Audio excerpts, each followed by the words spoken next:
হত্যা মামলা যদি আমরা ন্যায় বিচার পাই তাহলে প্রতিষ্ঠিত হবে এই বাংলার মাটিতে ন্যায় বিচার আমরা মনে করি এবং দেশের সকল মানুষই মনে করে আজকে আমরা যে বিচার পেয়েছি মোটামুটি আলহামদুলিল্লাহ। কিন্তু পুলিশের যারা রংপুরে ঊর্ধ্বতম কর্মকর্তা তাদের সাজা কম হয়েছে এটা আমাদের মনে হয়।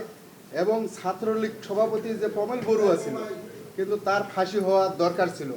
আমাদের পরিবারের পক্ষ থেকে তার ফাঁসির দাবি। তাই আক্রমণক আকারে আবু সাইদকে অনেক মারপিট করছে এবং অনেক অনেক ধমক দিছে এবং পিটাইছে।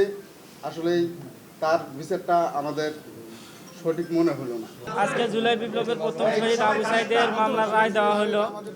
তো আজকে যারা দুইজন গুলি করছিল তাদেরকে মৃত্যুদণ্ডের রায় শোনানো হয়েছে এবং এখানে যারা পুলিশের ঊর্ধ্বতন কর্মকর্তা ছিল আরও কয়েকজন, তিনজনের হচ্ছে যাবজ্জীবন সাজার কথা বলা হয়েছে এবং বাকি আরও কয়েকজন আছে তাদের শাস্তি কম হয়েছে।